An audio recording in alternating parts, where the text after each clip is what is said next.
So today we have a brand new unboxing and review of the 4K Criterion of Mulholland Drive. Let's get right into it. Enjoy! So what's going on, guys? How are we all doing? Hope you're well. Before we start, hit that subscribe button. We've hit 200, so we're on the road to 300 now, so welcome. Thank you for that milestone again.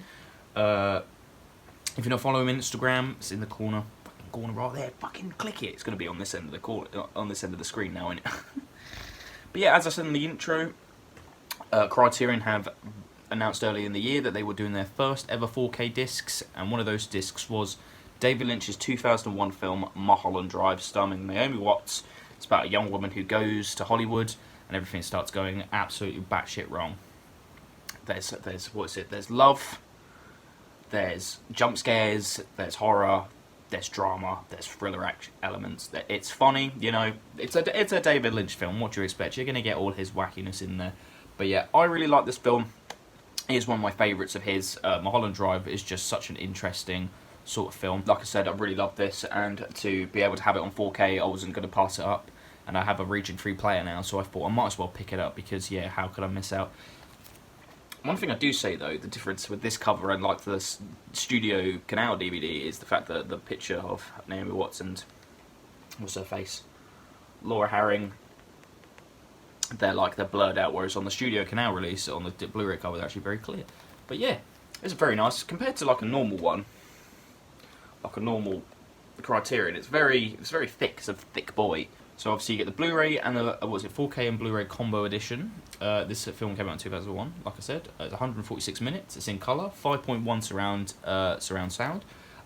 Aspect ratio is 1.85.1. Very nice.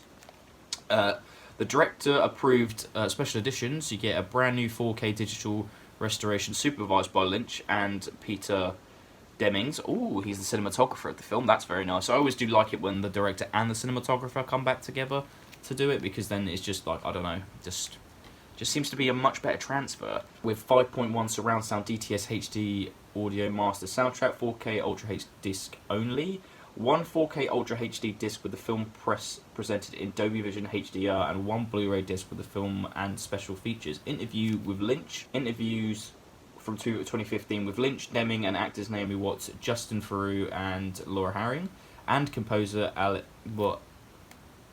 Badalamenti, you know, the guy who did all the music for Twin Peaks. A production designer Jack Frisk, and a casting director Jonah Ray. Quite a few interviews on there, and I didn't expect to have the production designer or the casting director. I might actually watch the one with the production designer. I do really like the production design of this film, especially the Hollywood set film where they're doing the whole singing bit. I love that bit of the film. It's so good. You've got on-set footage, deleted scenes trailer, plus an interview with Lynch from 2005 edition of filmmaker and writer Chris Rowley's book, Lynch on Lynch. I need to read that book, actually. Quite a lot of these interviews are just taken from the book, so I might as well just read the book. But yeah, so there's the front, side, back, and without further ado, let's get into this. I do really hope they do the rest of this with Lynch's back catalogue. I would really love them to do Fire Walk With Me on 4K. But also, I would really like Blue Velvet on 4K. I just think we've been quite spoiled for David Lynch stuff this year. We've we got the new Dune 4K. We obviously got this over here in the UK. We finally got our edition of Twin Peaks Fire Walk With Me as well. Late last year, we got our version of the Criterion Eraserhead. So you know, so it's now out. So if we slide that out, nice. Got a little media pack here. One thing I would say though, I do love this box, but I really wish it was more solid, because this is just cardboard, and obviously moving around in life this is going to get ruined, obviously, and I don't like those plastic holders on the Blu-rays. I don't know, I think they make your collection look a bit eh. But yeah, it's just, so obviously I really like this, but this is just going to get damaged so easily, which is a real shame, because obviously you have to pay up to nearly 40 quid for this. Without further ado, let's open it up. Got a big thick booklet. So there's that. There's the key. There's one side. Then on the inside, if you remember that mysterious cowboy hat wearing fella, I remember with the first scene he was in, and then my housemate George being like, "Watch this," and then I watched it. I was like, "The fuck was that?" And then on the inside, it's reminiscent of the what is it, the opera bit, you know, that a cappella piece she sings is absolutely gorgeous. It's one of my favourite bits of the film. So obviously there's what's her face right there, and there's the chap right there. I will say though, the disc protection, like what they do to the disc holders, that are very well, like they're very well secured. Obviously there's one disc with the other key, and there's the other key. Very nice. Yeah, but the actual, these bits in here, they are very secure. They're much better. Like they don't feel like they're going to snap very easily, like where some releases really do. So also you get a very nice booklet here. Very nice. I do love this art style. I didn't think you were going to get a booklet with this. So that tells you all the cast and crew there. Very nice. I like this. It tells you all like the product. It tells you all the credits for the crew and that lovely picture of Lynch there. I actually love David Lynch. I just think he just is such an interesting filmmaker. I just think there's so much to unpack from all of his films. I just love them all. I even love Dune. I don't really know why everyone hates it. Really, I just really like it. Mulholland Drive is presented in its original aspect ratio. The original 35mm, original A, B, C, D camera negatives were all scanned at 4K restoration at Sanctuary Film on a Sanctuary Film scanner. The 2015 SDR restoration on the Blu-ray was undertaken by the Criterion Collection and supervised by Lynch and the cinematographer. The 5.5 surround sound 2015 track was remastered from the 35 magnetic track, supervised by Lynch, obviously, because he loves to do all his sound design work, and I can't blame him. Sound design is great. The 2021 restoration on the 4K Ultra HD disc was undertaken by the Criterion Collections with support of Studio Canal. Was based on the 2015 color transfer and was newly created in the Dolby Vision HDR and supervised by Lynch. The 2021 near-field remaster of the original 5.1 soundtrack mix was supervised by Lynch, and the original re-recording mix Ron Eng at Ausch Material Studios in Hollywood. Transfer supervisors was Lynch and Peter Deming. Colorists was Stephen Bierman at Deluxe Digital at London. 4K scanning, Colorworks, disc remastering, Pixel Logic Media. Extra special thanks goes to David Lynch. Sounds like a very good. Sounds like a lot went into this transfer. Actually, David Lynch always takes very good care of all the films of all of his films done when he comes to the transfer. I'm not sure about if he was involved in the Arrow Dune one. I don't think he was. He's disowned that film anyway. But yeah, I really like the way this set is put together. It's very nice to have this on 4K Criterion. I can't believe it. I never thought I'd see the day, but here we are. So, what's the next plan then, Ash? Well, the next plan is to go fucking put it in the bloody player, compare it to the Studio Canal Blu-ray, and see what we think. Give me a second. Few moments later. And we're back. First up, I want to talk about the Mulholland, comparing them. So this is the 2017 transfer, and obviously this is the 2021 transfer. Right off the bat, I will say the 2021 transfer really does a good job at cleaning up the grain. This is obviously, it was shot on film originally, so it's quite grainy. And this Studio Canal Blu-ray is very, very grainy. Like, I didn't think it was going to be that bad rewatching it, because I really enjoyed it the first time. But after watching this and then checking out what this looked afterwards, it's night and day. They've really cleared up the grain quite a lot on this. It's done a really good job. So if you would prefer that more crisp quality look on it, go ahead. The noise reduction is a lot better. It's a lot more manageable for people who obviously don't like grain, whereas this one was quite grainy. Two things about the colour wise, I feel like the whites in this one really stick out more, and the colours are very muted. And with with those whites being allowed to like shine through, I think it like really adds this more natural belief to the dream-esque world of Mulholland Drive. Whereas this sort of transfer has that more golden sort of warmth to it, where obviously if you've seen the film you get why it has that sort of glow to it. But at the same time, I think the transfer on the Criterion gives it a nice more realistic vibe to it. Like, I'm actually there with Naomi Watts' character, but I also believe what she's believing in, sort of thing. Yeah, I do. I think this transfer is really good. It looks stunning. I was really happy with the transfer. At first, I was like thinking, oh, there's quite a bit. The grain is a bit noticeable, but then yeah, obviously going back and rewatching this, fuck me, this was a lot better. I also really love those covers. I love the non-clear one and the clear one.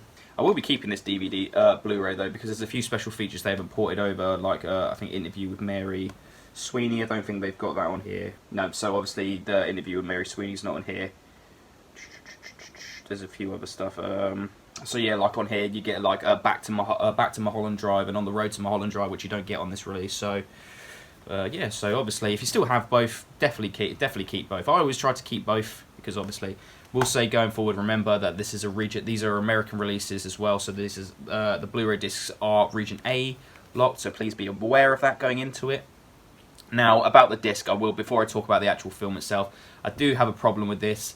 My 4K disc stopped at around 1 hour and 42 minutes in. It just stopped. It was the bit where both of them are starting to get hot and heavy. It just stops, and I was like, "Are you taking the piss?" Like, because it's so close to the end of the film. I was getting really built up to the opera scene, and then the twist, and then what's happening. But yeah, it just stops. So I've heard that the Citizen Kane Blu-ray disc has been doing that as well.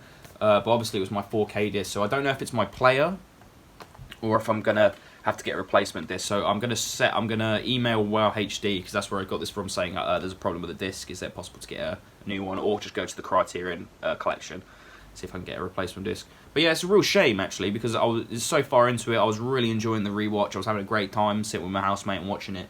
And yeah, it just stopped. So it's a bit peak.